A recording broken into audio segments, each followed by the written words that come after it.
Այո, հարգելի հեռուստադիտողներ, դուք նաև մեր գործընկերներն եք, այդ պատճառով մի փոքր խառնվեցի, նշեցի հաջորդիվ մեր գործընկերների հետ։ Իսկ հիմա ավելի մանրամասն ոչ Եվրոպա, ոչ Ռուսաստան, Նիկոլ Փաշինյանը դե ֆակտո քանդում է հայկական գյուղատնտեսությունը, հարգելի հեռուստադիտողներ, Գագիկ Ծառուկյանի շուրջ տեղի ունեցող այս գործընթացների համատեքստում շատերի ուշադրությունից վրիպել է որոշում, ըստ որի հուլիսի 10-ից սահմանափակում են մտցվում Հայաստանի Հանրապետության իշխանությունները որոշել են, որ սահմանափակում են մասնավոր արտահանումը գյուղատնտեսական ապրանքների ֆիտոսանիտարական նորմերի պահպանության համար, իրենք որոշել են սահմանափակել մասնավորի արտահանումը, այսինքն, օրինակ, եթե դուք ունեք ինչ-որ մի գյուղատնտեսական արտադրանք եք արտահանում եւ ունեք համապատասխան տեխնիկան, մեքենաներ եւ այլն, դուք որպես մասնավոր այլևս չեք կարողանալու դա արտահանել։ Իհարկե, այստեղ իշխանությունները հղում են անում նրա վրա, որ ԵԱՏՄ ֆիտոսանիտարական որոշակի կանոններ կան եւ ավելի քան 5 կիլո եթե դուք ինչ-որ բան արտահանում եք, դա պետք է համապատասխանեցվի ԵԱՏՄ-ի ֆիտոսանիտարական նորմերին, բայց այստեղ մենք ունենք առնվազն հիմնավոր կասկած մտածելու, որ իշխանությունները պարզապես Ռուսաստանի Դաշնության կողմից կիրառվող պատժամիջոցները փորձում են օգտագործել իրենց օլիգարխներին, փորձում են վերաձևավորել գյուղատնտեսական շուկան եւ մանր միջին ձեռնարկատերերին զրկել հնարավորությունից արտահանել իրենց ապրանքը այլ երկիր, արտահանել Հայաստանի Հանրապետության տարածքից, փորձում են կենտրոնացնել արտահանման հնարավորությունները մի քանի անձանց ձեռքերում, եկեք ավելի մանրամասն, փորձենք այս ամեն ինչը վերլուծենք։ Տեսեք, ինչ տեղի ունեցավ ընդամենը մի քանի օր առաջ։ Ուրսուլա ֆոն դեր Լայենն էր այստեղ Նիկոլ Փաշինյանի հետ համատեղ ճեպազրույց ունեցան եւ եթե Ալիևի հետ հանդիպման ժամանակ Ուրսուլա ֆոն դեր Լայենը խոսում էր 200 միլիոն աջակցության մասին, Ադրբեջանին 200 միլիոն աջակցության մասին, ապա այստեղ խոսքը գնաց ընդամենը 18 միլիոն եվրոյի աջակցության մասին, այն էլ միջև ընտրությունները խոստված 50 միլիոն եվրոյի մնացորդներ, 18 միլիոն եվրոն, բայց նաև ինչ ասաց Ուրսուլա ֆոն դեր Լայենը, որ այդ աջակցությունը չի գալու առանձին վերցրած գյուղատնտեսությամբ զբաղվող ինչ-որ անձանց տնային տնտեսություններին չի գալու այդ աջակցությունը, այլ ստեղծվելու է ինչ-որ մի հատուկ կառույց, որը օգնելու է հայ գործարարներին, մանր միջին նաև գործարարներին դուրս գալ եվրոպական շուկա, ասում են, ձեզ համար դա մեծ հնարավորություն է 450 միլիոնանոց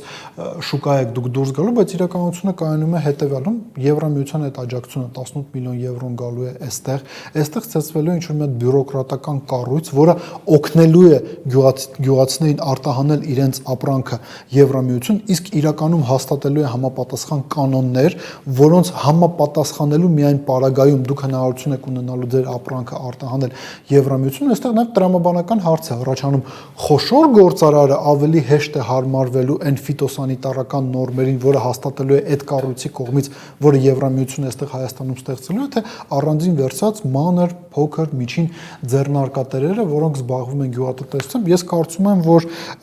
տրամաբանությունը այստեղ հուշում է, որ խոշորները ավելի հեշտ են հարմարվելու այս բոլոր պատմությունները, որոնք այս վերջին մի քանի օրերի ընթացքում գյուղատնտեսության ոլորտի Արծրուն Հովհաննիսյանները փորձում են վաճառել հասարակությանը, թե մի քանի տոննա ծնեբեկ ենք արտահանել Սինգապուր, մի քանի տոննա ծիրան ենք արտահանել Լեհաստան, այս ամեն ինչը մասնավորն է իրականացնել, փոքր մասնավորն է իրականացնել, ու այդ փոքր մասնավորին արգելում են փաստացի Հայաստանից ինչ-որ բան արտահանել, դա խոսում է հետևյալի մասին, մենք առնվազն կարող ենք հիմնավոր կասկած ունենալ, որ Հայաստանի Հանրապետության իշխանությունները գնում են գյուղատնտեսության ոլորտում կապիտալի վերաբաշխման, խոշորների համար ստեղծելու են հնարավորություններ կամ փոքրների գյուղատնտեսական արտադրանքը էժան գներով գնել կամ իրենց տնտեսությունները գնել, միացնել, դարձնել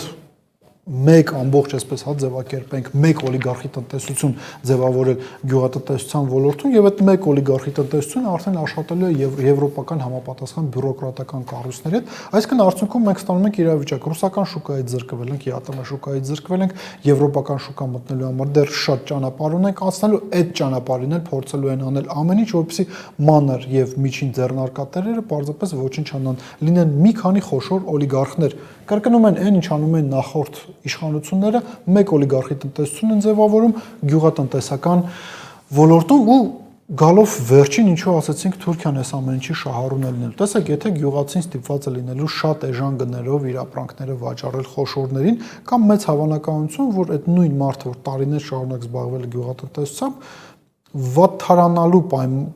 պարագայում պայմանների ընդհանրապես հրաժարվի գյուղատնտեսությամբ զբաղվելուց, գյուղը կդատարկվի։ Դա կարող է հանգեցնել նաև նրան, որ գյուղատնտեսական ապրանքի ծավալները կրճատվելու են։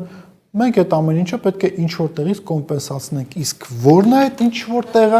դա Թուրքիան է, Ադրբեջանն է, թուրքական աշխարհն է, ու ստեղծվելու է մի իրավիճակ, երբ որ հայ գյուղացին ժամանակին արտադրում էր ապրանք, դա սպառվում էր Հայաստանում, դա սպառվում էր Ռուսաստանում, հիմա այդ գյուղացին չի լինելու, ապրանքը տրամաբանորեն չի արտահանվելու Ռուսաստանի Դաշնություն, իսկ այն ինչից դուք եք օգտվում, ինչից դուք եք սնվում, բերելու են Ադրբեջանից եւ Թուրքիայից։ Մտածեք այդ մասին։ Thank you.